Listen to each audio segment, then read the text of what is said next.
Welcome to Jake's Happy Nostalgia Show, the podcast where nostalgia comes alive. Since July of 2021, Jake and his friends have interviewed professionals in the worlds of acting, directing, writing, puppeteering, and many more. Who will they be chatting with in this week's interview? Find out in this Jake's Happy Nostalgia Show episode.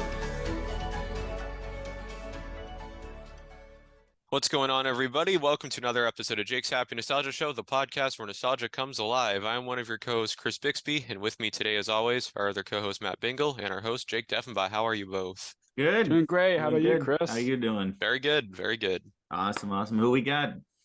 Yeah, Very excited about our interview this week. Yes. We have a voice actor. We've had a bunch of people in the voiceover industry, and you've probably heard his voice on various home video promos for companies like Disney, Paramount, Columbia TriStar. He voiced some characters on DuckTales. He was the original voice of Papa Bear in the Berenstain Bears, a whole bunch of things. And we're here to talk about all that. And here he is, Brian Cummings. Brian, how are you?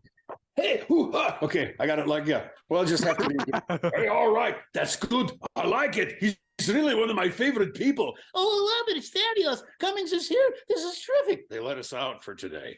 Okay. Well, great to start off already. Yeah. How you doing, Brian? Doing great. Thank you very much. Yeah. It's a little snowy outside. Sure. Yeah. Yeah, for me too. Yeah. It's crazy. Yeah. So to start this off, we know who you are, but for those who don't, would you care to introduce yourself a bit? Okay, let's see. Yeah. Hi, I'm Brian Cummings, and I'd like to talk to you about some soap products that I sell door to. No, I'm sorry. I'm Brian Cummings. I've been in the business for roughly 3.5 million years. Started out initially. I'm from South Dakota. Like a lot of people who do what we do, I started out kind of just doing it because I loved it. I was enamored of the characters. I'll show you how far back I go. We celebrated a couple of years ago the 30th anniversary of the passing of my mentor and the vocal coach of a number of people, the legendary Dawes Butler, who was the original Yogi Bear, Huckleberry Hound, very first cartoons. And as a kid, I was enamored with that stuff. And I grew up in a very small town in a very humble family. We did not even, my dad was not well. We didn't even have a television set. So I would go to hang out with my friends to watch TV. And I became so enamored with all that stuff that I would do my own character voices kind of alone as I sat along. And being in a small town, there wasn't a lot of opportunity. One of the things that changed my life was the exposure to cartoons and those fantasy voices that a lot of us did on our own, in our own, in our seclusion. We lived in that fantasy world. I would do imitations for my neighbor lady. I have the family always had kind of full cheeks, and my neighbor lady called me Cheeks, which embarrassed the crud out of me, which now people will say I'll be in big trouble. But I would do like my Elvis impression. Well, say, hey, Cheeks, come do your Elvis. Come. People would have me show off, and I got positive attention with that. And then the thing that opened the door for me to media in a market where there was not a lot of media was the local radio station advertising for a college kid to work part-time. I was still in high school and doing my debate and drama classes and stuff. And my dad forced me to go in. He said, go, you audition. And I think the reason I got the job wasn't because I was the best kid for the job. I had a really high kid's voice. And I got the job, I think, because someplace in management said, hey, if we hire this kid, we don't have to hire a part-time kid for like 6 years instead of every 4 years. So we'll get 2 free years. And so that's why I got the gig. And the secret of that, the reason I go a lot into that is everything that we do as creative people, everything that we do creates the sum total of what skills and abilities that we have. So that working in local radio meant that you not only got to play the music on the air, but you also had to produce commercials. And when you produce commercials, you had to write them, you had to voice them, you had to produce them and put them on the air. So you learned 4 things at one time while they paid you for it, which was a bonus. And so all of the stuff that I do today started with all these things that built the skill set as I went along. So then as time went on, I went to bigger radio stations and bigger markets. I was working of all things at a rock and roll station in Nashville. My boss was a guy named Scott Shannon, who just retired from an oldie station in New York City. And while I was there, one of the other guys was doing commercial work freelance commercial work on the side for a production company, and he mentioned it. I called him up and I started doing freelance work. And then from there, I went to Los Angeles. And the thing for me that was the big game changer, I would say there were like a couple big things. One of them was Dawes Butler, who was a brilliant man. He could write it. He had a great feel for the character, a love for the character. And I'll give you another Dawes Butler quick thing. We'll do everything will climax in the next 30 seconds, and then we'll have 45 minutes that we'll just vamp and stuff. But Dawes Butler had wanted to teach and had not taught before, and was urged by one of the women who was on, what was that? Was one of the women who played one of the sisters on the Waltons television series. They were the two elderly sisters who had the moonshine still. And so I happened to meet Dawes by accident at the production company that I was working at. And he became my mentor. And even when I was like first married, I was broke, and he was going to charge me $10 a week. And I didn't have the $10 a week. And he said, "You're on scholarship." What's magical about that is when we had our 30th anniversary of Dawes passing, I got up and told everybody in my reflection of how much Dawes impacted my life. And some of your favorite voiceover people, from Bill Farmer to Nancy Cartwright, wonderful talents. And I should mention all the names. I wouldn't like to, but some of the best people in the business today all got up and one after the other said, "You know, that thing where you were on scholarship, Dawes did that for me too." And for me too, I thought it was a one-time person. It was, the guy was such a good guy that he gave that away to everybody and started a zillion great careers. Nice. Oh, wow. That's really nice. Yeah. Last thing was, I was in an improv group again. I forgot who. Anyway, I was at a group called Off the Wall. The thing that people say about is that I got there 6 weeks after Robin Williams left. But then they also told me, but in that workshop, we had at various times, we had a kid named Peter Noon, who was then grown up. Peter Noon was also known as Herman in a British band called Herman's Hermits, who had hit records. So we would occasionally do improv with music. We had one of the guys who was one of the head writers for MASH and later Cheers. We had a guy who worked on the Naked Gun pictures. It was a comedian. We had these fabulous talents. They said if you were here when Robin was here, your part in the improvs would be, you would say to Robin, you'd say, "Well, and because Robin would just go, he'd be crazy and stuff." So the fact that I got there afterwards wasn't as great when we sit down and do these shows, but it was really great because I got a chance to actually improv with really great people. And improv is such an important thing when you're doing character work, because it's good. It teaches you to think on your feet, even if there's pressure. And sometimes all of us get scared when we have to come up with something out of thin air. Improv is great. Yeah. It's like being at the Hawaiian luau and you got to walk across the hot coals without burning your feet. The thing to do is to do it boldly instead of like tiptoeing across and frying yourself up to your legs and becoming part of the entree, Yeah. Pretty much. Yeah. So yeah. Pretty much. So can you talk about your background and how you grew up? So again, just a little kid from the Midwest, but for me, the fact that and this is kind of weird. Sometimes what you would think is a negative, because we were very poor. We didn't even have a television set. It was much more fascinating for me. My friends' parents all hated me because on Saturday mornings, I'd be at somebody's door knocking, say, "I'm ready to play." It'd be 7 o'clock in the morning. And they're going, "We want to sleep in, go home, come back." But they had a TV. I had a pal to play with, and they had a TV, which exposed me to media. I also had an uncle who was a jazz guitar player and toured, and he loved comedy. He was kind of an interesting guy. And he would come back from a road trip, and he would bring back comedy records of various people. So I was exposed to people like to comedy by people like Stan Freberg, Sid Caesar was on TV at the time, and so I just became so enamored with media. I'm a very, as far as my own personal habits are concerned, I'm a pretty straightforward guy. So I've never done chemical weird stuff, but comedy was my drug, and that was great because it gets you through a whole lot of stuff. And if you look at, I go back with all of the stories. Another one, I would sit at my agent's office, and there was a character actor named Charles Aidman that sat when we'd all tell jokes. And Aidman was one of my favorites because he lived across the street from Buddy Hackett. If you remember the original Love Boat. Wow. That's really cool. That's awesome. So we'd sit there and you'd hear jokes, and we'd all be sitting around killing time and having fun. So you tell a joke, And Aidman would come back the next day and be sitting on the couch at CPC, and he would say, I told Buddy the joke that you told yesterday, and he said it was okay. He said, but it would be much funnier if you used the original punchline. And then he would tell the joke with the original punchline, and it would be funnier. Or you'd do the same thing, and he'd go back and tell Buddy the joke, and he'd say, I told Buddy the joke last night, and he said, that's the way the joke is written. And then he said, but I always thought it'd be a lot funnier if you changed the punchline to this. And he would change the punchline, Charles would tell him, and it would still be funnier. So that's really the one sad thing about our meeting here today, is that since COVID, everything has changed, and we don't sit there in agents' offices and wait to do our stuff anymore. So we don't personally hang out as much as we did. Yeah, because a lot of it's from home now. Yeah. And even major advertising agencies have people working from home.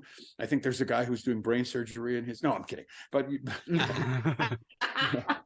anyway, but the deal is that those interactions themselves were priceless. It's like we typically, I think we all got master's degrees in performing from hanging out.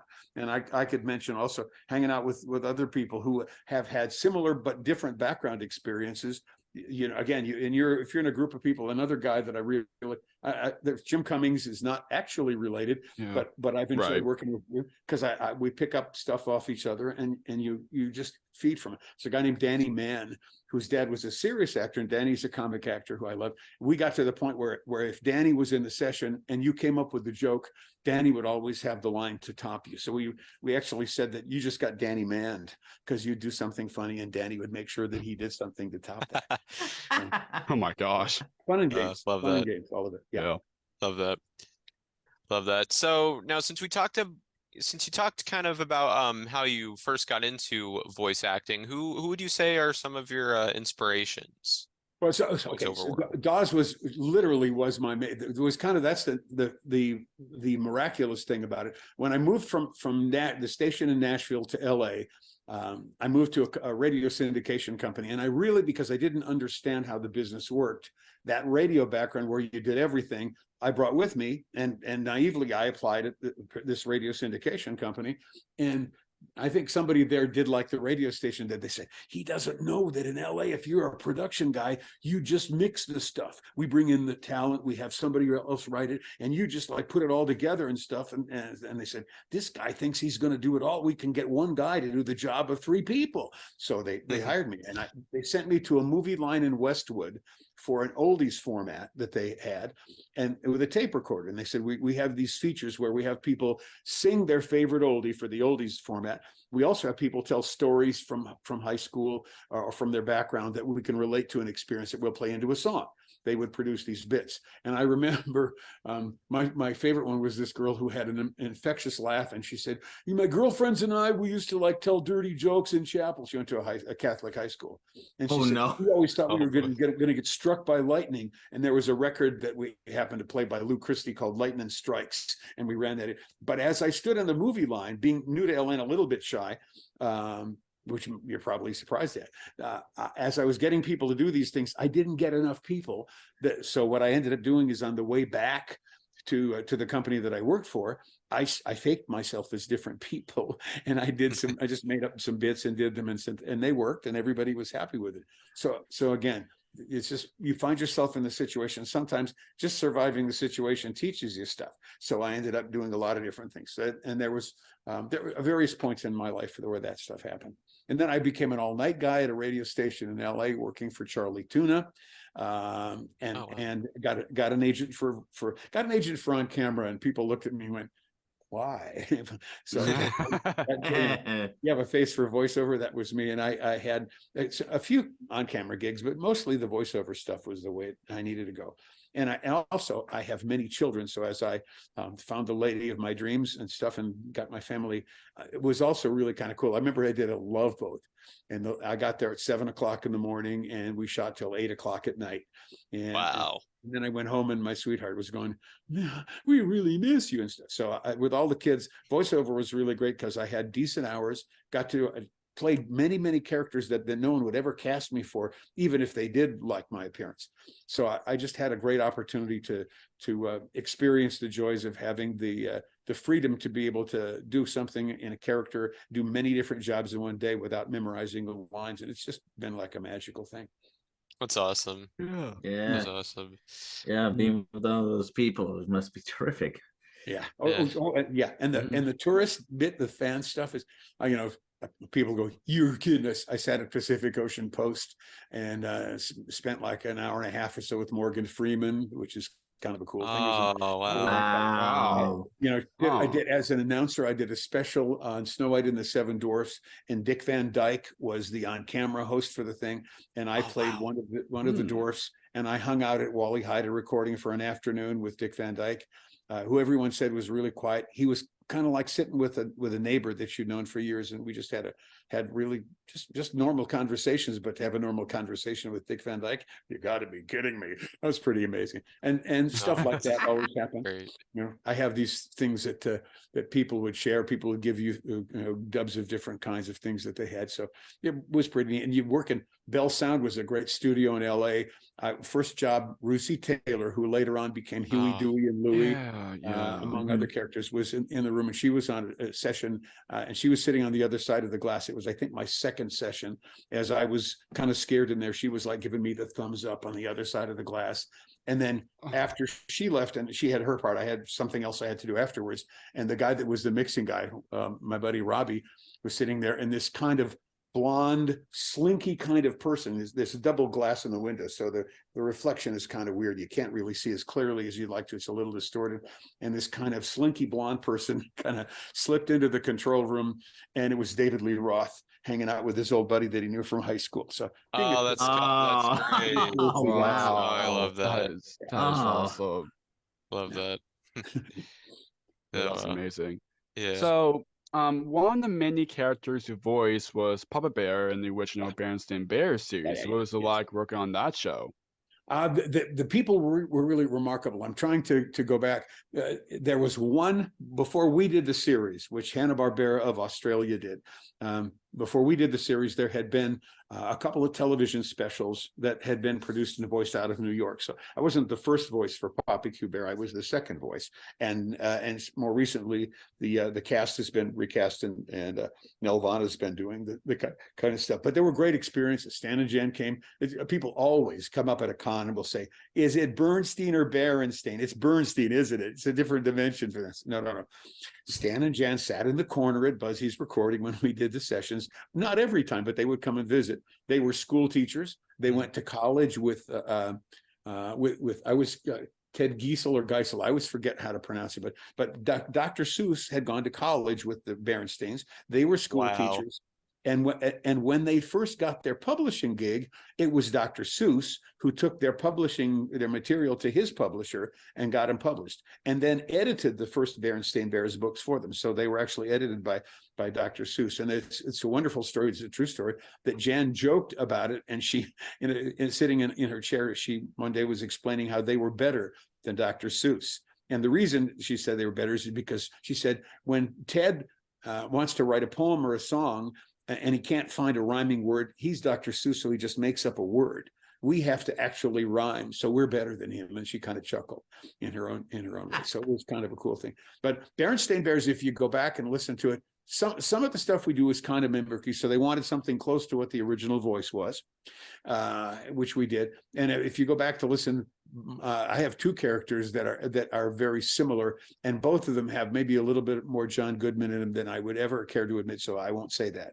Oh, it's too sorry. Oops. But so they got the Papa Q Bear thing is that kind of like he's just a little bit fuzzy and stuff, and has that kind of slurry kind of thing. And the other thing that was marvelous is in typical, like in human relationship fashion, Papa Q Bear is always the guy who thinks he's the wise father, but he's really kind of a schlubby, lovable character. And his wife, the brains, in our case, Ruth Buzzy, was the person who had the smarts and knew how to teach the kids what they needed to know. So it's also always good to have a character that's colorful. So if you have that kind of schlubby thing, it's kind of a neat thing too. So it was more fun to do than a straight character. Anyway. Yeah. So now for any DuckTales fans watching or listening, any DuckTales fan will remember you as the voice of Doofus Drake and Bugle Beagle. Do you have a favorite DuckTales episode? those some of those would be weird things. All of the DuckTales were really marvelous. The cast, those particular shows, we all recorded at the same recording studio in Burbank. So DuckTales, Gummi Bears, we often run into each other. So the basic idea for Doofus kind of was a takeoff of, he was kind of my version of what Dawes Butler would have done it for a little kid. So Yeah, so he was kind of innocent character. He was very wide-eyed, and Launchpad was his hero, and his voice would always break when he did that. so he was just kind of this if you take Huey, Dewey, and Louie were the adventurous kids, and Doofus was the little chubby kid who they kind of drug along. So that was great because there were nice elements of that, the hero worship thing, and also hanging out with the guys thing. So that was terrific. Beagles were fun just because they were such crazy, they were like criminal guys, but they were like kind of like the Bowery Boys used to be in New York. Those also, they were kind of fun villains, funny villains. We had one show that was my particular favorite only because we were pirates. There were three of us, Frank Walker, and they wanted us to do a barbershop quartet, but actually a barbershop trio. So I have not ever gone back and looked to find the episode because Disney's always so they maybe wanted us to just be kind of sloppy. So because they didn't have any music and Frank doesn't sing, so we ended up kind of faking the singing and stuff and then overdubbing some stuff. But since there was no tune, we just made one up. Knowing Disney probably would be logical to believe if you found the episode that they went out and got session singers and it sounded really great. Or in the interest of comedy, they just left it as it was. Since I haven't had a chance to find that, I don't know that yet. But that was hilarious just because you were kind of flying. It's like improv again, flying by the seat of your pants and trying to make something happen out of thin air is always the fun part, you know. Yeah, DuckTales is such a great show, and it even had a reboot for a couple years. Yeah. Oh, yeah. And there's again, they're still making them. Every once in a while, I find a compilation of the old shows, and I understand that Stan and Jan's son was going to try to put together a full compilation of everything ever done in DuckTales, including our cast. So typically when it comes to marketing, people want to do the most. It's kind of like comparing the new DuckTales to the old DuckTales. Some of these things are like generational things. So people who are not exposed to the original DuckTales but have seen the new DuckTales are enamored with that, and the old one is like, yeah, that's pretty good. It's just not, and it's like rock and roll. If you grew up with it and it's part of your life experience, you like that version of the song. If not, you might like the remake. So, but it was still such a thrill to do, and because they were such great people to work with, and they trusted you. There's about 2 or 3 things that probably were related and came out of that. There's an unsung show that Jim Magon wrote. And also Mark Evener had something to do with some of the shows. And that was Wuzzles, which I was on, again, happened a similar time frame. And Wuzzles was a show that lasted 1 season and then went away. And it was because of the fact that the networks were using Disney as a provider, and essentially 2 networks put 2 Disney shows against each other. And you knew that one of them was probably not going to make it, because that's the way competition is sometimes. Wuzzles was great because it was bad inbreeding. So my lead character was half bumblebee and half lion, Bumble Lion. And my villain was half fly and half lizard, Flizzard. And those are great. The humor, Stan Freberg was our narrator, the Stan himself, and we had people from Laugh-In. We had an amazing cast. Alan Oppenheimer was wonderful. He was my boss as one of the villains, and again, all of the characters are the product of a lot of inbreeding. But probably your audience would go, oh, no. Yeah, I think you can find some Wuzzle stuff on YouTube. It was a brilliant show, and everybody was really sad that it only lasted 1 season because it could have had legs. It just wasn't able to get any legs in time. But that's the same time I ended up also on Gummi Bears with some smaller roles as well at the same time. So sometimes being where stuff is going on, being the close proximity, if you stand next to the target and they've got their airsoft guns and they're aiming at the target, you might get hit, which I fortunately did. Yeah. Awesome. Yeah. Awesome. Also, G.I. Joe fans will also remember you as the voice of Dr. Mindbender. Dr. Mindbender, yeah. We got lots of stuff. The doctor, and again, when you go in and you see these things, stuff comes out of you. So I usually try to go in with maybe 3 things that I think are positive directions that I can go, so I can adjust. And that was at my period where I was kind of having fun. It's kind of a Schwarzenegger kind of a character, a little bit, And in a show that there's so many opposite things that are interesting about the show.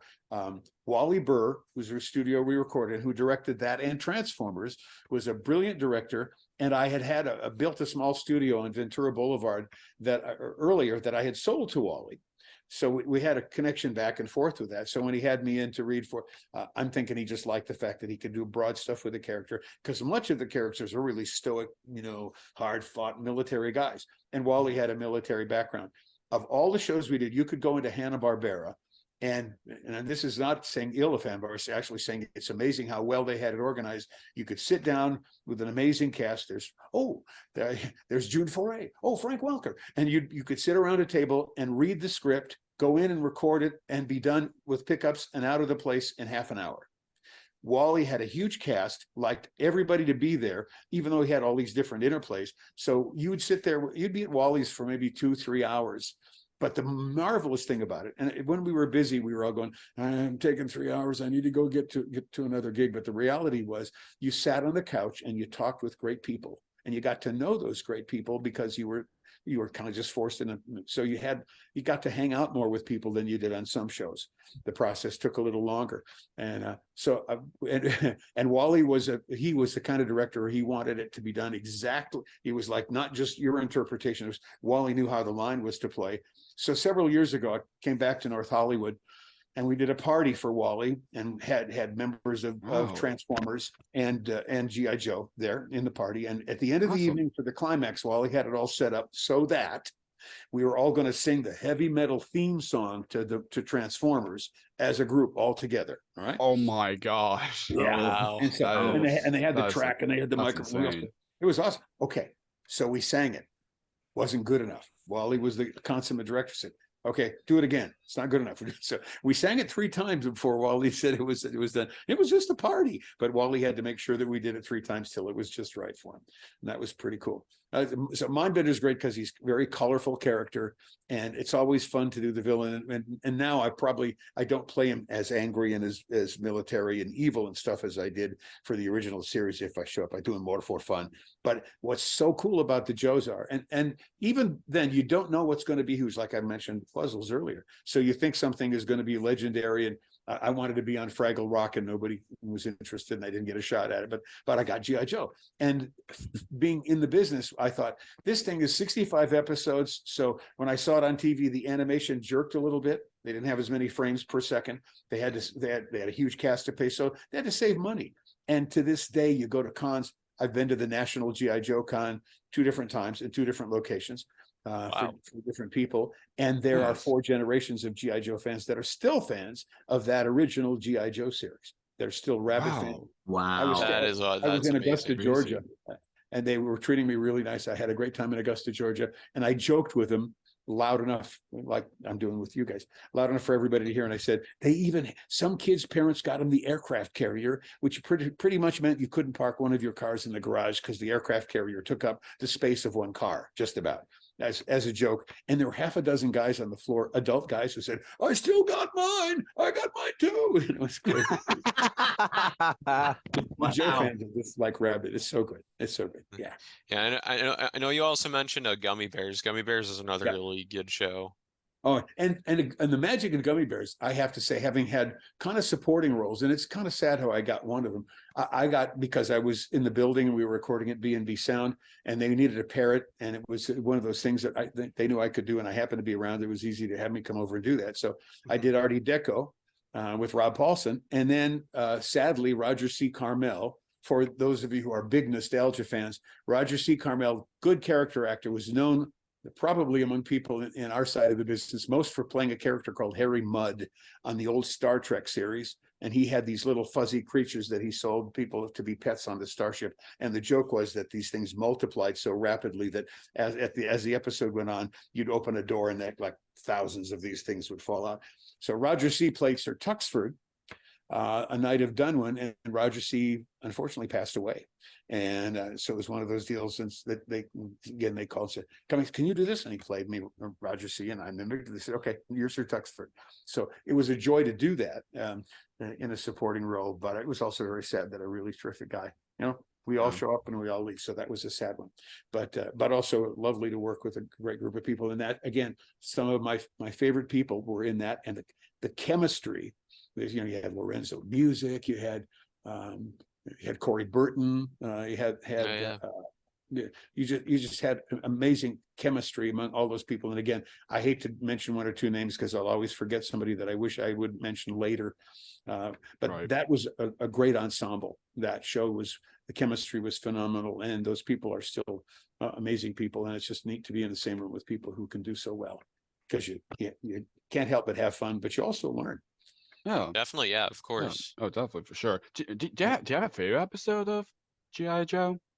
Favorite episode of G.I. Joe. Well, we had that whole series where I went to collect the DNA of the most evil villains all across the world. And Dick Gautier, who was a comic actor, becomes this amazing, evil, gravely voiced, nasty Cobra villain, and everybody's like fighting over him. So yeah, that whole series was fantabulous. And after all these years, people said, "And you did the movie, and you hung out with Don Johnson and Sergeant Slaughter." Said, no, we didn't hang out. The stars came by themselves. And they were, so when I did the national one in Augusta, I went over and I got a chance to say hi to Sergeant Slaughter, my nemesis, and he shows up I think he must live near Augusta, because they have him at the national convention, as far as I know, just about every year. Everybody has breakfast with Sergeant Slaughter. Nice guy, great wrestler, and still around and still looking great. So these are all wonderful, great experiences to hang out with people. Last summer, Bill Farmer, who I haven't seen for probably 10 years, showed up, and so we had some time. We hung out at Colorado Springs.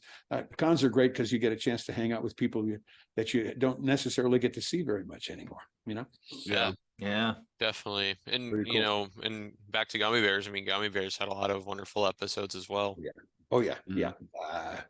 yeah, and Sure. and again, to go back and pick. Sometimes it's just hard to pick a favorite because they're so good, and then there's always weird ones where if you played, like on DuckTales, I think I played an alien creature, and you know, sometimes those little walk-ons themselves are also interesting and fun because you're flying by the seat of your pants and you're just out there. Also, it's really great for one's ego to have nice things happen.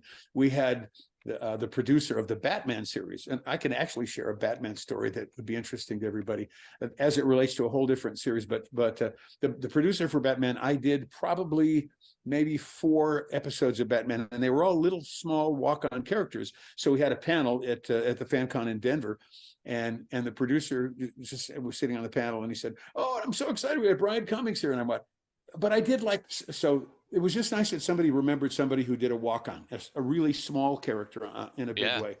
And I appear occasionally. I've done the Denver Con a lot. They've been very kind enough to invite me back. It's the biggest compliment anybody can do with you in any creative endeavor, is to have you come back. All right.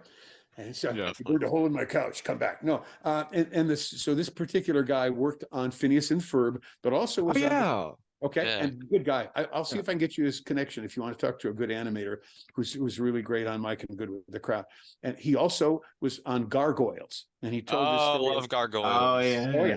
Well, so Love we're sitting Gargoyles. on this panel talking about the process, and it's changed since then. But they're explaining how, and the Gargoyles was a situation where where Disney decided they wanted to make this show that was going to be a kind of a gothic thing, but they were thinking originally of kind of like a comedic, almost an Alvin and the Chipmunks kind of a thing. All right. Oh yeah. Very different Okay. than Yeah. Okay. And Yeah. then Warner Those Brothers series. came out with Batman, and Batman suddenly got really hot. And so they started changing it. So it ended up starting to morph into something with more angst. They went from Alvin and the Chipmunks to more of almost like a Teenage Mutant Ninja Turtles kind of a thing. Yeah. Kept going, and because it's not only is it a creative endeavor, it's a business. One day their producer comes to all the animators and says, "Guys, we're in trouble. I think the Gargoyles thing's not going to happen." Said, "Yeah, Batman's ratings are up." Batman's ratings are down. Their competition's ratings were down. So they were trying to come up with something that would go head to head with that. So if their competition's ratings are down, then they might not have gone forward. So a month later, guy comes back in, and they're all saying, "So we got about a month. Everybody can go home, and we'll see if we do yet another project later." And the producer comes in and says, "Hey guys, Batman's ratings are up. We're on. And then of course, so that was kind of cool. It's the competition that's involved there is kind of interesting. From the actor standpoint, we only know that, hey, I did not in the interest of this as interesting as the animation stuff, but I did a show called Most Daring. First it was Most Shocking, then it was Most Daring. For cable television, I did all the breaks, and it was like really angst-filled stuff with really interesting footage and things, and that was really great. They then liked that, so we did a show about it was vacation videos where somebody be skiing and they'd take a biff and it would be hilarious, or it was that kind of stuff. But they didn't have a lot of footage.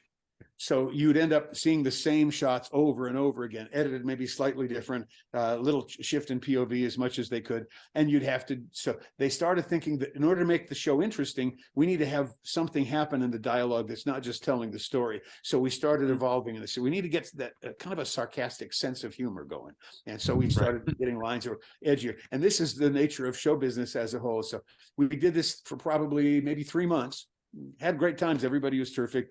On a Monday, we came in and the guy said, New York called us and they said, what we did last week, that's it. We've got it. We've got it nailed. It's perfect. They love the attitude. That was Monday. Friday, oh, we've been canceled. It's an interesting deal. Yeah. Yeah, that's what happens sometimes. Yeah. Also, since you mentioned Phineas and Ferb, we actually did previously interview Vincent Martell, aka the voice of Phineas. Oh, awesome. Well, again, so I have one of the animators and the guy of the design team that actually designed the characters in the first place. Oh, nice. Cool. Up at Awesome. I can get you in touch with Awesome. Sure. Oh, that's awesome. Yeah, Cool. $30 million. No, I'm kidding. Monopoly. Yeah, I got awesome. it. Yeah, and it's crazy that you also mentioned Frogger Walks. Where we take today. Yesterday was Frogger Walk's 40th anniversary, which is crazy. Thanks for making us feel old, Jakey. I knew someone was gonna say that. I did, so you didn't have to. It's just a good excuse to be able to use the word, sometimes. Yeah. I got to say that. All right, cool. Yeah. Such an awesome show as well. Yeah. Mm-hmm. So over to announcing side of things, you're the closing announcer for the series Alf when it aired in syndication. What was that like? Promo is an interesting business, and again, so many people that started in broadcasting end up in those things because we've had to do. So when I grew up in South Dakota as a kid, it was always fun. I listened to tapes of my early shows. It'd be, hey, it's 9:45, the summer happening time with Brian, because I had this really high voice, and this is really kind of a weird thing because my voice. And we had a panel. It was Pat Fraley who mentioned that, and I never looked up to realize it because when you're so busy, you have these goals. You just want to keep doing it, and it's so addicting that you want to do the process. But because of that background that we started with, the radio background, I listened to the guys in the big markets that I could get in my hometown, and so I took this voice and I started forcing it down to where I could get into a deep announcer voice. And I don't know. I'm sure there are guys who are great pyrotechnicians that are studied about the human voice how I can get my vocal cords to get low like that. Obviously you have to be able to make them relax enough to get that vibration to be in a lower register. But if you're doing something with angst, you also have to be able to tighten them up enough if you want to have if you're going to do like a drag race spot, or you're going to do like a show. So the theatrical part about this all was that there are different slots your character goes in, and they're not the same thing as an animated character. But for example, if you're doing a sitcom, you're doing Alf, okay? So one of the network things that we used to do, and these trends change. So right now everybody's into natural voices a lot more. So your announcer doesn't typically get as excited as we probably did. But there's one thing was that you can change the way your voice sounds. People can hear you smile because when you move your mouth and it's in that position of smiling. In my case, my cheeks close my eyes, and so I can't do that too much, or I won't be able to read the script. But there's that thing when you're doing a sitcom that we used to do that I really love doing, and that would be I'm talking about something really, really fun that so what I want to do is convey that it's fun. So what you do is you get that tone in your voice where you say, this week on Alf, you'll have a fabulous. So it's like, I want to laugh, but I can't, kind of a thing, So I got to tell you about it, but I really want to laugh. So you get that kind of tone in your voice. So it depends if it's a young show, then you might use your higher register. If it's another show, it could be a different kind of register. A lot of that has to be what the director wants you to do as well. But if you can move around in a lot of different areas, obviously they hire you to do more stuff. I can tell you my two favorite promos. One was that somebody cut together a promo for a Harry Potter movie, and we ad-libbed a fake Harry Potter thing where we did strange dialogue and made it fun. That was hilarious. But there was a short-lived series. I'm trying to think. I think it was ABC. Yeah, it was ABC. And it was a sword and sorcery series. It was called Gallivant.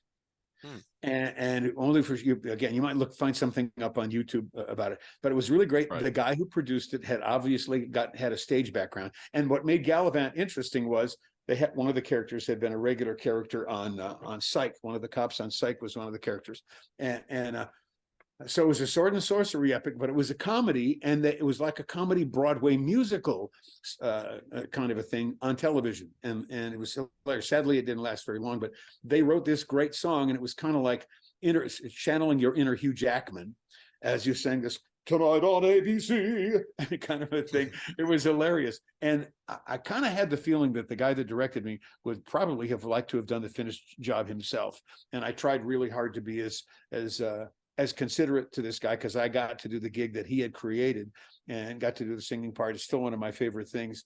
And I felt a lot of empathy for the guy who used his creative juices to put it together. So I think, and it's weird. So you guys ask people about stuff that is probably as mainstream as possible, because those people have seen the things that lasted on our mainstream. Sometimes the one that we hold on to, it's like that kid that may be the most difficult kid, but is really creative, and everybody in the family doesn't consider them their favorite, but you do, because of how much interest they add to your life. That the things that I would remember more than other people were those things that were different and challenges and difficult. You know, I did a cartoon show with Mark Hamill. Oh, wow. And I was not able to make the premiere in New York. But what was wonderful about it was I worked for people who had a background, and it was funded by someone in one of the royal families in the Middle East. I played a Jordanian grandfather, archaeologist. Mark Hamill played an American archaeologist and my character's best friend. The show is actually about two kids, Ben and Izzy, and Ben was an American kid who loved baseball. Izzy was a Jordanian kid who loved computers and tech and stuff, and they kind of go off and have adventures, like Magic Lamp kind of adventures. And the whole idea was to take people of cultures that were not necessarily friendly with each other, and to create, as in these kids, a kind of a camaraderie that would not only be entertaining, but would also, affect people's attitudes of trusting and being interested in each other and appreciating each other's positions. So it was marvelous in a lot of ways. Marvelous. Mark also is with my LA agent, so it's marvelous to work with Mark because he was really terrific in the interplay. But it was also just a neat show, and again, it's out there somewhere. I don't know where it is, but that was notable for a lot of reasons. The aspirations of it were pretty darn cool.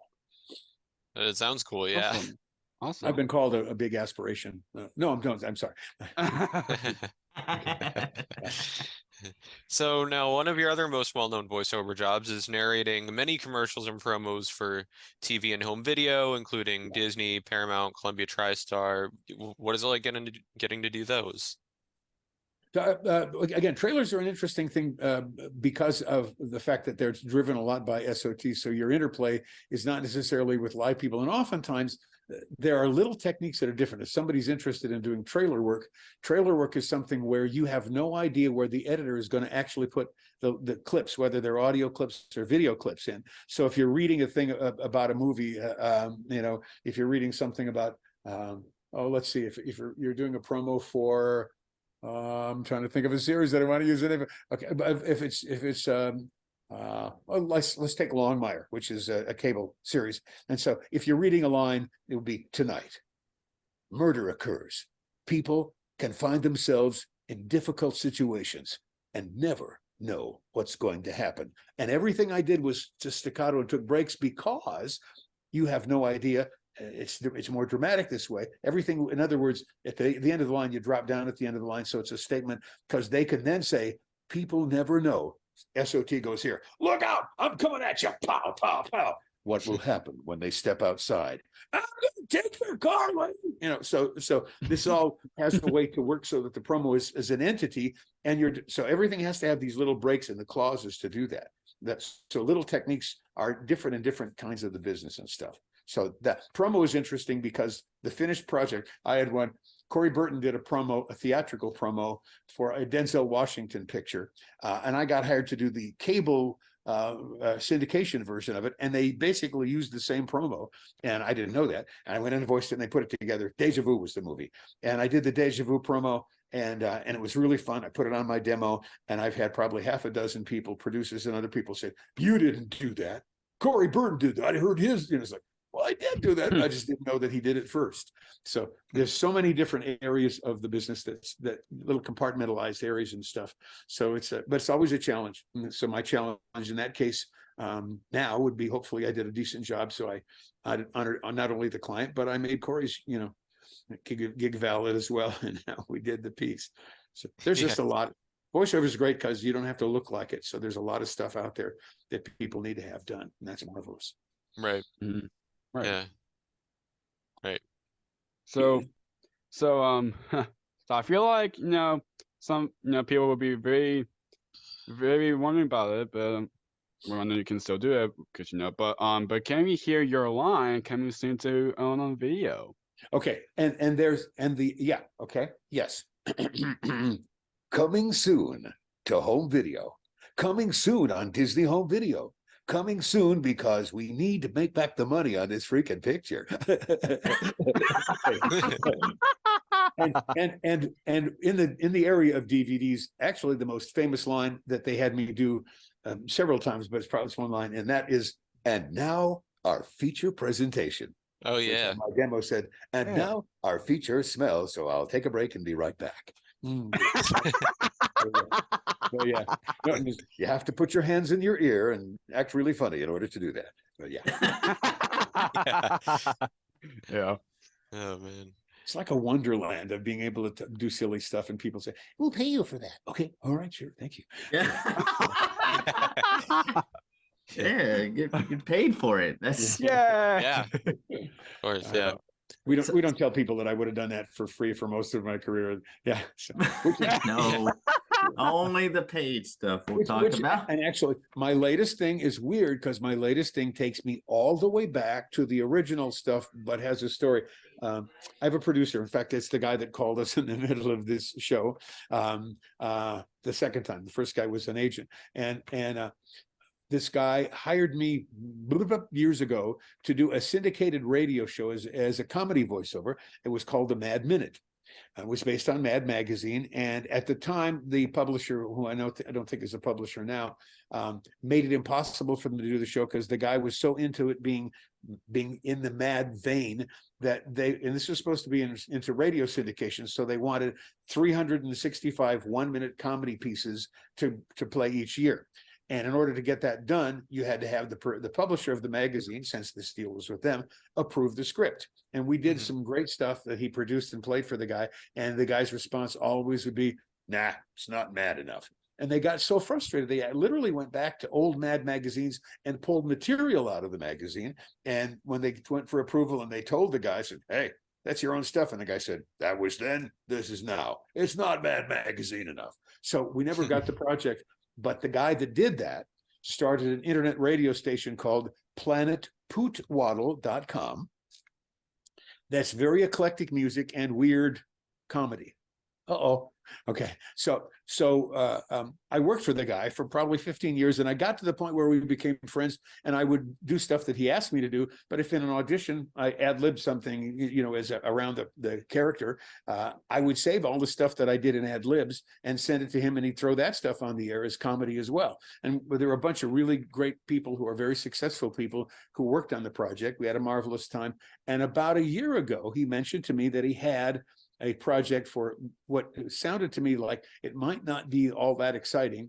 The project is a radio station called, and it's been on since October of last year. It's called mellowrock.com. Oh yeah. Okay. So and I did this because he was a friend. I did this thinking that it might be, interesting to do, but kind of a laid back, relaxed thing. And I had the time on my hands to do it. Well, what started out as that, it turned into being a little bit zany. So since I'm the morning guy on this thing, everybody else play, and it has a great sound. The music mix is phenomenal. They have these algorithms that are just fabulous on their medleys. My personal taste was maybe a little more angst filled than what I thought mellow rock was going to be. Then lo and behold, surprise, it ain't heavy metal, but it wasn't at all boring. It had a nice variety, had some up-tempo stuff, had some rare things. And the more I got into it, the more I liked it. And then I started doing crazy shtick like I do in other areas. And it went from everybody else's show on the air that they have a format announcer, but then they have everybody at the top of the hour talking about the hour. They gave me 3 breaks an hour and let me do zany, crazy stuff. And even the people connected with the show, they were thinking, maybe he's going to be over the top, now really like what I do. And so I'm kind of like back in radio. Now it's combining. This is why I loved when we talked about how you are the sum total of everything you're exposed to. So I'm using stuff from animation. I'm using announcer stuff. I didn't even mention that probably maybe 20 years ago, I was asked to do a pilot for a talk show for kids, and we needed a music video and couldn't license what they wanted. And so I wrote a song off the top of my head, and a friend of mine who worked at Fox was a rock and roller, and he created the rhythm track. His guitar player came in the lead, and then the guy looked up and he said, "Hey, it's your song, man. You go sing it." So I've now produced I think 7 or 8 CDs that I gave to fans and clients and stuff in LA. I did it mostly for the fun of doing it. But now that I'm doing more fan cons, I did the fan con collection about a year and a half ago, started it, and I've had it out for about a year. And I have packaged that, and I go out and I take advantage of people and autograph it and sell it to people. And now I'm using even some of the music from that. A couple of songs turn out to be breaks for my show. So everything, the adventure, it's kind of like that. There was a studio I worked at where the British guy, he named his studio The Doing. And I every time I go back to that, I realize the whole idea of what we're doing, what you're doing and what I'm doing is we're in the midst of this amazing journey, and it keeps being wonderful because the journey changes all the time. And so it's really kind of cool that we get a chance to do this. And it's really neat that you guys want to talk to an old guy who's still cranking out some of the strange stuff and loving every minute. Yeah. No, you mentioned the CDs for the conventions. Are those the ones? Because I saw on your website, fan cons and flyingers. Yeah, fan cons and flying fingers. And since CDs are now, some people still have CD players, and there are some audiophiles who have the real expensive ones. I do the CD because the packaging is of the right size, but I also package when I sell it just as a CD. But then I went back and took everything we ever did, and I have like a USB that's got like 9 hours of those previous CDs, some music that was unpublished, and comedy and other stuff. So yeah, so I've kind of I went crazy. I admit to everybody that I suffer seriously from Bob Marley syndrome, where I just never stop doing stuff over and over again, sometimes redoing the same song over and over again, certainly doing creative stuff that doesn't end. So it keeps evolving. And it's a terrible thing. I'm hoping that they'll start a Bob Marley syndrome clinic at some point. Then we can have great jam sessions in the afternoon as we all get compulsive together. Yeah. Awesome. Yeah. So you've also done a couple of voiceover spots for the long-running series Sesame Street. Oh yeah. And also I did a couple of little bits for Sesame Street. There was a guy named Bob Arbogast, who was a great voiceover LA guy. I don't know if Bob's even around anymore, who went to college with Joan Gans Cooney, who created Sesame Street, and he had been doing bits on that forever and ever and ever. So I've done a couple of bits. The one I remember most as I was a little kid who was lost in the mall trying to find his way to the water fountain, he went to the water fountain, is lost trying to find his way back to his family. And it was interesting. The producer is doing this is Sesame Street. This is really tender little kid stuff. And he said, "No, this kid's angry." And so I did this little kid. I couldn't find. I was supposed to stand by the water fountain. I stood by the water fountain and nobody came. So it was like this little kid. It was hilarious. I love that one. I remember it because it's on one of my favorite Sesame Home videos, Big Bird Gets Lost. Yes. Those guys, and of course, and then there's always, I wasn't involved in it, but my legendary Sesame Street greatest thing is Put Down the Ducky. Yes. Oh yeah. Great song. Amazing song. So there, Wonderful that- song. where Wonderful a lot song. lots of probably celebrities do it. But down don't give you want to play the I'm saxophone. gonna play the saxophone. Woo. Yeah, it's great. Yeah. It's awesome. Yeah. That's awesome. Yeah, great song. Yeah. Overall, do you have any favorite projects you've worked on? You know, there are, yeah, and then there's one I can't talk about that I would like to talk about.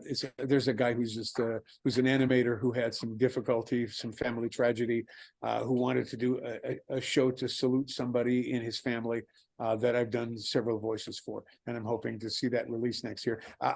They played it on Mellow Rock. There is a video for it. It's called Christmas with the Trash Picker. And of all the stuff that I've ever done, it's interesting. I did it originally for a Christmas CD that I used to hand out to clients. It started out as an ad lib, was inspired by Og Mandino, who wrote a book about a street guy who was helping out people who were street people. And this character is just a street guy who's digging in a bin and he's pulling out broken stuff, fixing it up and giving it away to little kids for Christmas. And it turned out to be one take. The only editing happened, it tightened up because I had a couple of spaces in it, but it came out as it came out. And the radio station that I'm working on aired it as a special thing at Christmas. So it's just kind of one of those, kindness, change people's lives by being thinking of other people kind of things that started out with me trying to do comedic stuff, and this guy kind of channeled himself. So for me, that's kind of one of the more special things that I did because it's really meaningful. Ew, and not silly. So much of my life is silly. I think the Trash Picker is one of the things I'm really proudest of. Nice. Awesome. So now of course I'm sure there's a lot of things, but do you have any like specific funny or interesting behind the scenes stories from your voiceover work? Actually, one of the cooler things that I would do, Will passed away. I worked on several Will Vinton projects that were really kind of neat. The California that's cool. And I started out doing I started by doing a commercial for Will, where we were and on one of my logos is literally taken from behind the set of the claymation, because they did all this stuff where they modeled in clay. As time went on, they did more computer stuff where between different models. But at first, they did it frame by frame with 35 millimeter. And if you were going to be a character, they would fly you to the claymation studios in Portland, and they would film you doing your part in 35 millimeter. So we did a California Raisins special, and somewhere in a box somewhere they sent me a copy, because what they did is Jim Cummings was involved in it, several other people. And Wow. they did the characters, and they took the 35 millimeter film of the actual actors and then cut it in with the characters on the other characters' parts, so it kind of would relate to the animation process. And I have one where it jumps back and forth between the characters and the real actors doing the parts. They did a Michael Jackson spot for California Raisins, and that was an interesting one, because there was video that they showed us with that, and they wanted to do a special on Michael doing it, and Michael's people said, you can't do that because when you videotaped Michael, he was wearing his street clothes, and we don't let anybody see Michael in his street clothes. He has to be all, so that's Right, kind of a rare thing in a box somewhere. I'm not sure where, but that was all great. The California, the lips kind of thing we did for Tang, they literally, because they were animating lips and not our entire, they basically sat you in front of the camera. The makeup lady came out and put lipstick on you. So they literally did the mouth shape of all of the actors that played the characters when they did them. And that was just massive fun. So I think claymation was really great. And the other scene of the story is one of our animators, who has gone on to become a very successful animator. I don't remember Webster's last name, was a young kid who walked into their studios while he was in high school. And he said, I want to work for you. And Will said, okay, we got this kid and stuff. So we'll just send him home and give him a project and see if he can, comes back in a couple of weeks. Maybe we'll let him to work part-time and stuff. So the kid came back came in on a Friday, came back on Monday, and he did the project, and it was so good they hired him right away. But his parents would go visit claymation and visit Will, who was left us, who's passed away, and they would visit claymation, and they would say, oh, we're so proud, fire him. We're so proud of our son. Just fire him. So I want him to go to college, so just fire him. And Will went right from high school, or the kid, I'm sorry, Webster went right from high school to become a seriously successful animator, because he had talent coming out his ears, essentially. Wow. Yeah, that clay's really Amazing. tough. It comes out of yours, it stains your shirt. It's real bad. But never mind. Okay. Yeah. Awesome. Nice. Yeah. So, do you have any cool memorabilia or anything from your voiceover work with you that you'd like to show or talk about? I didn't plan for that. So, at this point, I'd have to like dig in and show you the pictures that we sometimes autograph and stuff. I have the GI Joe memorabilia is great. So I had a Funko Pop Dr. Mindbender character that I probably still have maybe a dozen of around that was out last year that was highly collectible. Oh, That was wow. kinda neat. That's always kind of neat. Huh. That I remember when we did Wuzzles and Stan Freeberg was the narrator. I have a set of the toys from Wuzzles of all the characters, and Freeberg used to gripe all the time. He would say, "When are you going to do a narrator doll? Come on, man! I should have a narrator doll." And Stan would have a lot of fun with that. Stan was great. His sense of humor was awesome. We also had Carol Channing, famous Broadway actress, who did a Wuzzles episode, and that was just one of those silly things. As an actress working backstage on Broadway, I'm sure you're used to doing costume changes on the fly and stuff, and you don't have time to be concerned or modest and stuff. And she was wearing a silk blouse, and they said, you got to do something about that. Every time you talk and stuff, and we're getting that sound of the silk kind of making this kind of sliding sound. So she just took her blouse off and did the show in her bra, which was kind of interesting. But I get it. That discipline was something that she did. So, Oh my colorful God. things like that happen all the time. Yeah, I know. But there you go. Yeah. So, you know, you kind of talked about it a little bit, but in addition to voiceover and TV and film, you also done some radio work. Can you talk about how that started and what you do for radio? So the thing about that is that you're on your own.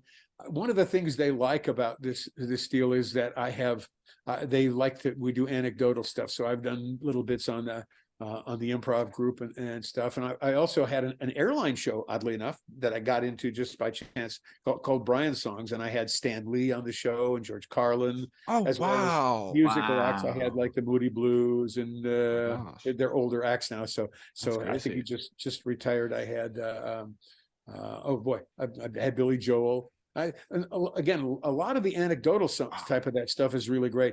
The Moody Blues and Billy Joel taught me creative lessons that I share with people. I can share here. Billy's story was interesting. He said his mom, two things about Billy Joel. He said, first of all, Billy Joel learned to play a number of musical instruments, including the trumpet. And there's a song on one of his albums called The Stranger that starts out with a whistling part. And if you try to whistle a part, for most of us, it's almost impossible because it's too high for most of us. That trumpet armature thing that he did with his mouth by taking trumpet lessons allowed him to whistle at a higher pitch than most of us can do. The intro to that song, you don't realize it until you try. But Billy's lesson I thought was really profound. He said his mom wanted him to play piano. His piano coach was a perfectionist and wouldn't let Billy learn any new music until he was perfect on what had been assigned. And since he was a kid, as soon as his piano coach left, his mom didn't play, she'd always wanted to. So as soon as his coach left, he would sit there and do his practice time, but he wouldn't play what it was assigned because it was boring to him. He just noodle around on the piano and make stuff up. And he said, in the process of avoiding the work, I learned to write music. And that's profound. And that's kind of cool that we get good at the stuff we do, you know? Yeah. That was neat. And the other one is the Moody Blues talked about when they went from being just a rock and roll band. They had a hit called Go Now that was a big hit in Britain and in America way back in the 60s, but they wanted to reinvent the band. They came up with that orchestral rock thing idea, and they went to their record company and they had this idea, and the guy said, your timing is perfect. His best friend, I'm pretty sure it was Trident, his best friend was opening this now famous studio called Trident in Britain. And the guy said, before I open up, I want this thing to be perfect because I have a lot of competition. So he said, I can take an entire year to have you guys work out in that studio and record. And in your process, I'll be tuning the rooms to make sure that they're perfect for the next paying client that shows up. So they had the studio for a year, and the record company president said, what you do can't just be good. Can't just be even great. It has to be phenomenal, earth-shaking, changing of all. So they went in, and for an entire year, they recorded their stuff over and over and over and over again. And they'd be done, and they'd go, got to get the dog to quiet down, okay? She wants a career in voiceover. She just wants to audition. That's why she's but okay. So the deal was they just kept doing it over. So the secret of the Moody Blues that they told to me was plain old hard work. If you do it a lot and you don't accept anything but the best, then you'll come out with something that's earth shaking. And if you I just played a cut the other day called Gypsy. It was interesting because the song was the lyrics were written by Stephen Sondheim, Broadway. You always think of these guys as doing their own music, and their music was great. But yeah, so it's interesting that all of these people who are really, really great have people that influence them and make what they do better because they learn from the process. And we go back to the doing. This is all about hanging out with you guys. Is interesting because as I review these things that I probably haven't thought about as much in the last period of time, it gets me in touch with the process a little bit, and maybe it helps to make me better. And also to pass along stuff. Like I said, nobody's here forever. So the best thing that you can do as you get later in your career is to pass along things that other people can use and can move the art form further and experience the same kind of joy. Joy is great when it's shared. It's not so good when it's just all by yourself. Yeah, for sure. Absolutely. Definitely. Cool. And I don't use Joy anymore. I usually use Dawn now. But no, okay, that's dishwasher jokes. It's all bad puns now. Okay. Yeah. So you mentioned some conventions earlier. What's it like getting to appear at these conventions and meeting all these fans? It's kind of just a wondrous thing that somebody would actually have you, like you guys are going to have you sit around and talk about you. And Carl says, all you do is talking about yourself. And we are talking about ourselves, but it's also cool to be talking about the process. And there's always, it's kind of like when you listen to your favorite oldies, like if you're into a band that was there when you had things happen in your life that were special, those songs will be precious, not just because the band was good, but because, I have a couple of cousins who have always been Grateful Dead fans. Oh, you want to hear the bad Grateful Dead joke? It's Eric Clapton, Jeff Beck, great guitar players. Oh, let's say Eric Clapton and Jimmy Page and Jerry Garcia from Grateful Dead crash in the Pacific and find themselves washed ashore on a desert island. There's nothing there, and then a bottle washes ashore, and so they rub the bottle, and out of the bottle comes a genie, and the genie says, "Oh, I'm just a training genie. I'm sorry, I can't really save your lives, but I can give you one last wish." And so they flip a coin. They have a coin. They flip a coin, and Jimmy Page goes first. And Jimmy Page says, "I want to have I want an amplifier, and I want a great guitar, and I want to just have a chance to do one of those great Zeppelin kind of things and stuff. And you guys can try to sing high." And so it drops the amplifier there. And Page is playing, and then they flip the coin again. Jerry Garcia says, "I like that idea. I want to borrow that guitar, but I want to do a Grateful Dead solo. I want to do a solo that's going to go for 3 weeks, and I'm going to just do the same thing over and over and over again." And the genie says, "All right, we can do that." And he goes to Clapton and says, "What about you?" And Clapton says, "Take me now." Yeah. So, but I have cousins who are huge Dead fans, and people drive all the way across the country. I also have a daughter whose mother-in-law is a huge Alice Cooper fan, and they live in Maine, and they will drive for days. They even have like an Alice Cooper torso up above in the back seat of their PT Cruiser, and when people drive, you see this like Alice Cooper staring out the back window. They're that nobody's that way about voiceover people. Yeah, I'm sorry. Yeah. So what do you enjoy most about your work as a voice actor and over the years? The surprises. The surprises. Again, like how many people can say I hung out with Morgan Freeman? Some of these stories are great, and anecdotal stories are interesting because I might be telling an anecdotal story. If somebody else embellished the story and told it to me, there's a possibility that they may not be exactly accurate, but it's really nice to catch the spirit of the story. I worked with an engineer who worked on a Rolling Stones session and didn't intentionally do that. But Stones booked a studio for 6 weeks. And they had to be there 24 hours a day. And the chief engineer, which this guy wasn't, snuck off to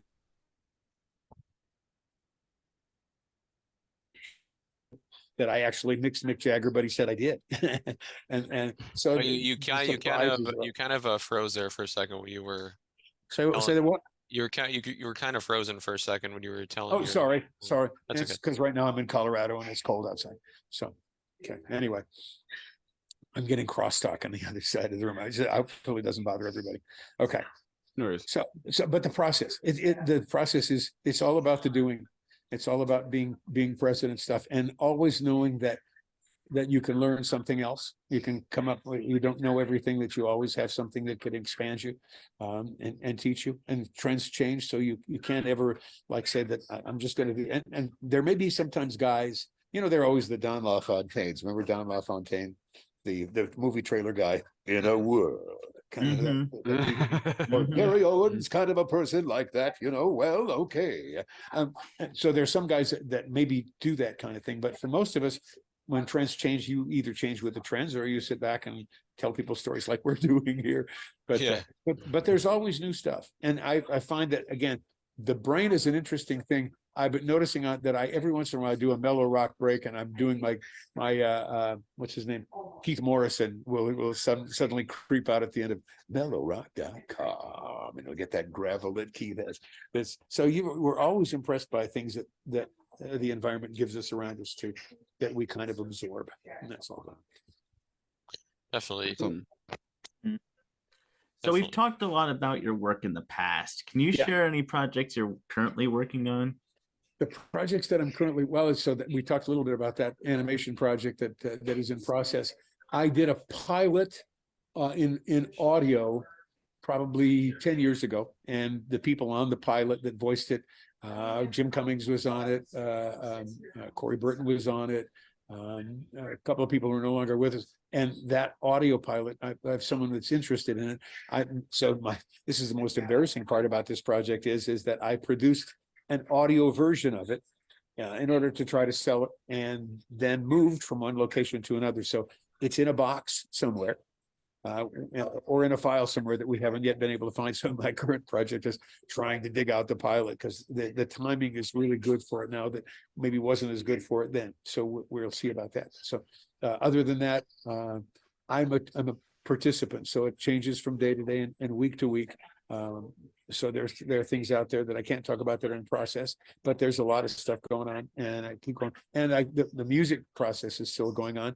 I had a client who had a couple of recording contracts with major labels, and is a producer. Her husband's also an engineer and producer, and we just did something. It's not like a big deal, but it is kind of a big deal for a guy who's a voiceover guy. We just submitted one of my tracks from my previous CDs to the John Lennon Songwriting Contest.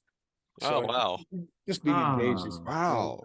Taking chances and getting out there that's what still goes on. And because this Mellow Rock thing is a new thing, and I've got a 5 day a week, 6 hour a day thing going on, I'm also spending probably 2 or 3 days of my week and most of my spare time preparing that as well. So nice, really nice. Well, can't wait to see the future projects that are next for you. So today it's Mellow Rock, and we just, by the way, we just got our downloadable app for Android, as well as for iPhone.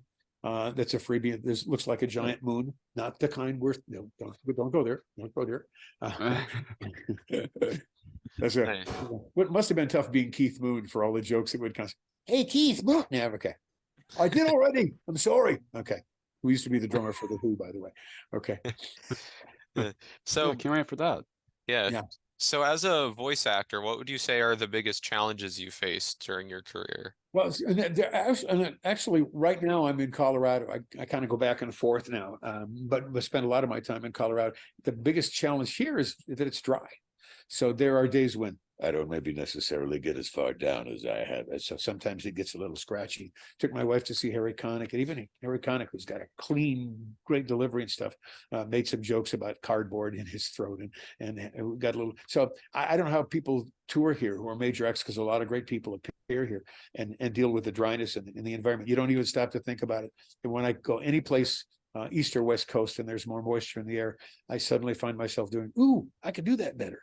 But the other thing I've noticed about this gig with Mellow Rock is that as you get older and don't work as frequently, I worked all day, every day, from morning till night, all the time. Sometimes had trouble getting from session to session when it was really, really good. And so my voice was always warmed up and everything worked great. When I got here and I did the FanCon CD, when I first went and started to record, I had problems. I get a little bit flat every once in a while. It just wasn't quite as sharp. Now we did fine, and I went through it and got fine. And as I worked, it got better, and so everything worked out. But now that I'm doing mellow rock, it's funny, my chops have improved markedly, especially the singing chops have gotten better. So Nice. Creativity is always an invention. I notice my addiction's kind of falling apart. I got to fix that next, So I'm talking about it, saying that, saying also singing, when it's coming. Okay, never mind. Go in your leg. Okay, I love Brits. That's because they can do really sloppy stuff, and it doesn't matter. Sometimes it's great. It's part of the character. John Hurt was one of my faves. If you remember the original Alien movie and so. John, what are you doing? What's it on your tummy, man? What's that? No, you didn't like your lunch disagreed with you in a very graphic way. Well, it's crazy, man. Yeah. Awesome. So what piece of advice would you give to anyone who wants to get into voice acting? Do it for love of doing it. In all of the creative fields, you guys are doing this thing, and it's a mammoth thing you got more than one person involved with this, and you've been doing this for a long time, and so you have to keep finding people that are interesting to talk to, and so everything takes its energy. But the most important thing, I think, in creative field endeavors is to do it for the love of doing it. There is not necessarily a guarantee that anything will succeed. I noticed we're playing some music by Rita Wilson. Rita, Mrs. Tom Hanks. Who's been a musician for a long time, and they play some tracks from her and love doing that. So in all creative endeavors, if you do the thing for love of doing it, then you've already been paid. If somebody notices it, that's a marvelous thing. You never know if and when anybody's going to notice it either. So you kind of you put it out there and do it for the love of doing it. And the other thing we talked about earlier is what you do more often, you do better at. So if you love doing it, just keep on doing that and you'll get better. I have kids who are gamers. It's like you give a 17-year-old kid a guitar or a video game, they'll be good at it because they don't want to put it down. Right. Yeah. Yeah. Basically. Yeah. Mm-hmm. So there you are. Yep. So are there any words you like to say to the fan supporters of your work over the years? So words to say, I'm saying that again. Sorry, kind of got run out. It's fine. Do you have any words that you can say that you want to say to your fans and supporters of your work over the years? I say, without you guys, I'd be all by myself in the mirror making stupid, animal voices and stuff, and going, "Gee, I wish I could do that for somebody else." The great thing about cons is that it's like at the con you get to meet 1,000 people who were your friends. You just didn't know that they were your friends, but they knew that they were your friends. So you reconnect a connection that existed. You wouldn't be doing what you're doing if you didn't connect with them. So the con thing is really satisfying because it puts you together with the people that gave you the opportunity to do this. So the advice is that there's always another person. And as an actor, that's another thing. Oh, I have that I watched an old Susan Hayward movie, and she was, and that the idea of the movie is that you have tight close-ups of the actors so they can do their lines to each other, and they take those separately. She was delivering her monologue to the camera, and as I watched it on my little cheap TV when I first moved to LA, this old movie, she wasn't just talking to my face. It was like her intention was to get inside the person she was talking to, and she did. I felt her talking not just to me, but inside me. And that's the challenge for an actor, is to understand, is to visualize that there's somebody on the other side that you're communicating with that needs to get it, needs to get you. And if you always remember that you're communicating with someone, then I think you do a better job, and it has a better thing. So we already know who we're talking about. And I want to say to that guy over in the corner there, next time, put on some decent shorts. That's disgusting. Okay. Okay. So if people would like to contact you, where can people find you? You can. I have a website. You can go to my website, look up Brian Cummings, and find my website. You could always call my agents. No, don't. No, I do. Probably my website. You could also actually communicate with mellowrock.com. Those people are dear friends and stuff, and are going through there, so they would feel really good. Hey, he's reaching an audience. So yeah, call Mellow Rock. You can go find You can find me on Facebook or Twitter. I'm still kind of like a little bit difficult with any of the other platforms right now because I'm old and I don't get technology until people explain it to me. So there, but I'm on. I'm around. So yeah, you can look me up and find me. Okay. Although we just found out that they list on IMDb, they list my credits, and my sweetheart is listed by a different name. I don't know where that name came from. We're trying to change it, but it's just there. Yeah. So, Yeah, and of course, you could also visit me on visiting day at federal prison. No, I'm sorry. No, it's not. Oh my gosh. Yeah, but IMDb's interesting. Sometimes they get things wrong pretty often. Yeah, there's a couple of experience. But their intentions are greedy. Their intentions are good. So yeah, I'm kidding.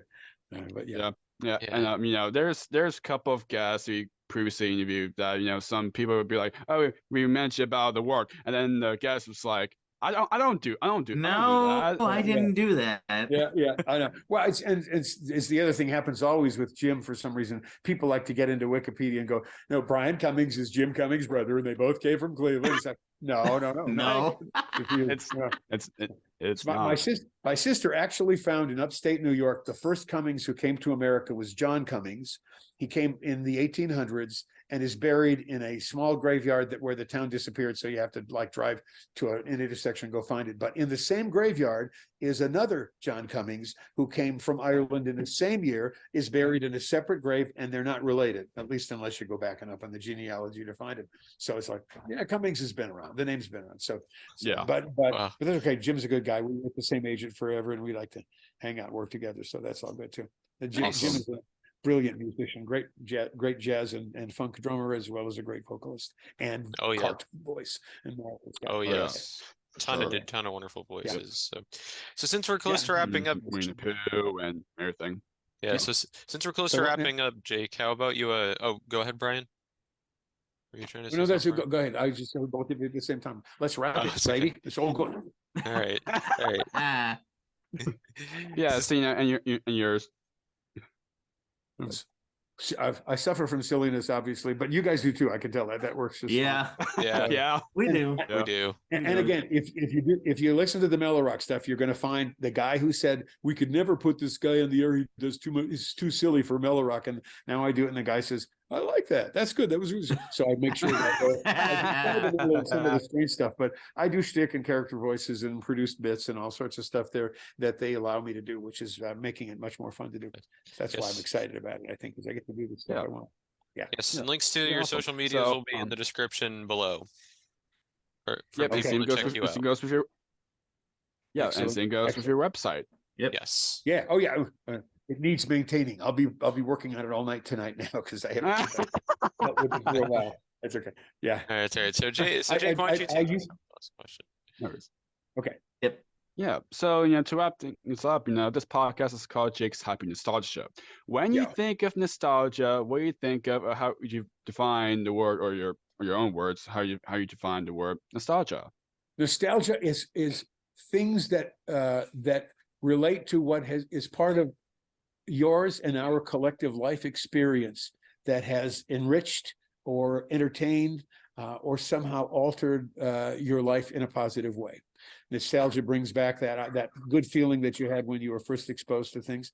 Nostalgia is created every day, and so it's different for everybody, and that's kind of what makes it fascinating. Nostalgia is that warm feeling that you get because there was something that made a difference either in your day or in your life as an entire entity. Nice. Awesome. Great words. Great words. Yes. Yes. Well, everyone, that brings another episode of Jake's Happy Nostalgia Show to a close. We've absolutely enjoyed our time with Brian Cummings, and more. Yes, thank you again, Brian. Yes, thank you again, Brian. And I want to go ahead. You guys, thank you. I was going to say I also want to thank you for the $50 million in unmarked bills in the paper bags that you send to everybody who appears on your show. Yes. Oh my gosh! I think you're the first guest saying it like that. Yes. Definitely won't be the last. I feel. Yes, I have to be honest. Yes, your gold bars will be mailed to you in about a week. Perfect. And I love chocolate that way. But okay, yeah, gotcha. Yes. There you go. Oh man. Well, yes, again, everyone, thanks for tuning into another wonderful Jake's Happy Nostalgia Show episode. And yeah, more interviews coming. And yeah, until next time, remember to keep nostalgia alive. Bye-bye, everybody. Keep nostalgia, everyone. Take care, everyone. See you next time. As Red Skelton once said, Good night and God bless. See ya. Take care. See ya. Take care, everyone. Bye-bye.